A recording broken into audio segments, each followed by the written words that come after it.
Մատթեոս 11-րդ գլուխ։ Երբ Հիսուսն ավարտեց իր 12 աշակերտներին պատվեր տալը, այդտեղից գնաց քարոզելու և ուսուցանելու շրջակա քաղաքներում։ Իսկ Հովհաննեսը, երբ բանտում լսեց Քրիստոսի գործերի մասին, ուղարկեց իր աշակերտներին և նրանց միջոցով հարցրեց նրան. «Դու ես, որ գալու էիր, թե ուրիշի սպասենք»։ Հիսուսը պատասխան տվեց նրանց և ասաց. «Գնացեք պատմեք Հովհաննեսին այն, ինչ լսեցիք ու տեսաք.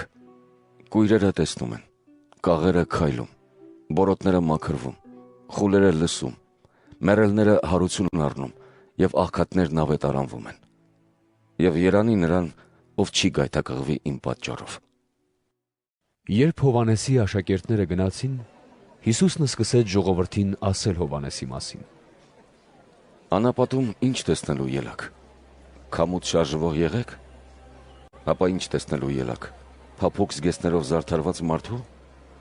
Ահա նրանք, որ փափուկ բաներ են հագել, թագավորական պալատներում են։ Ապա ինչ տեսնելու ելաք. մարգարեի։ Այո, ասում եմ ձեզ, ավելին, քան մարգարե, որովհետև այդ նա է, ում մասին գրված է. ահա ես իմ պատգամաբերին եմ ուղարկում քո առջևից, ով քո առաջ կպատրաստի քո ճանապարհը։ Ճշմարիտ եմ ասում ձեզ, կանանցից ծնվածների մեջ Հովհաննես Մկրտչից ավելի մեծը չի եղել, բայց երկնքի արքայության մեջ ամենից փոքրը նրանից ավելի մեծ է։ Հովհաննես Մկրտչի քարոզչության օրերից մինչև այժմ երկնքի արքայությունը ձեռք բերելու համար ուժ է գործադրվում, և ուժեղներն են հափշտակում այն։ Ամբողջ օրենքն ու մարգարեները մինչև Հովհաննեսը մարգարեացան, և եթե ուզում եք ընդունել, նա է Եղիան, որ գալու է։ Ով լսելու ականջ ունի, թող լսի»։ Ում նմանեցնեմ այս սերնդին։ Նման է այն մանուկներին, որոնք նստում են հրապարակներում, ձայն են տալիս իրենց ընկերներին և ասում. «Ձեզ համար փող փչեցինք, բայց չպարեցիք, ձեզ համար ողբ երգեցինք, բայց չկոծեցիք»։ Եկավ Հովհաննեսը, ոչ ուտում էր, ոչ խմում, և ասում են նրա մեջ դև կա։ Եկավ մարդու որդին, ուտում ու խմում է, և ասում են ահա ուտող խմող մարդ, մաքսավորների ու մեղավորների բարեկամ։ Բայց Աստծու իմաստությունը հասկացվեց իր որդիների կողմից։ Այդ ժամանակ Հիսուսն սկսեց նախատել այն քաղաքներին, որոնցում նրա բազմաթիվ հրաշքները կատարվեցին, բայց նրանք չապաշխարեցին։ Վայ քեզ Քորազին, վայ քեզ Բեթսայիդա, որովհետև եթե Տյուրոսում ու Սիդովնում կատարվեին այն հրաշքները, որ ձեր մեջ կատարվեցին, վաղուց արդեն քուրձով ու մոխրով ապաշխարել էին։ Բայց ասում եմ ձեզ,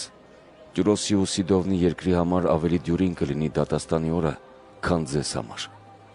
Եվ դու, Կափառնաում, մինչև երկինք չես բարձրանա, այլ մինչև դժոխք կիջնես։ Որովհետև եթե Սոդոմում կատարվեին այն հրաշքները, որ քո մեջ կատարվեցին, մինչ այսօր հաստատ կանգուն կլիներ։ Բայց ասում եմ ձեզ, որ Սոդոմացիների երկրի համար ավելի դյուրին կլինի դատաստանի օրը, քան քեզ համար։ Այդ ժամանակ Հիսուսը շարունակեց և ասաց. «Գոհություն եմ հայտնում քեզ, Հայր, Տեր երկնքի ու երկրի, որ ծածկեցիր այս բաները իմաստուններից ու գիտուններից և հայտնեցիր մանուկներին։ Այո, Հայր, որովհետև այսպես հաճելի եղավ քեզ։ Ամեն ինչ ինձ տրվեց իմ Հորից։ Եվ ոչ ոք չի ճանաչում Որդուն, բացի Հորից, և ոչ ոք չի ճանաչում Հորը, բացի Որդուց և նրանից, որ իմ Որդին կուզենա հայտնել։ Ինձ մոտ եկեք, բոլոր հոգնածներ ու բեռնավորվածներ, և ես հանգիստ կտամ ձեզ։ Իմ լուծը ձեզ վրա վերցրեք և սովորեք ինձնից, որ հեզ եմ և սրտով խոնարհ, և ձեզ համար հանգիստ կգտնեք, որովհետև իմ լուծը քաղցր է, և իմ բեռը թեթև»։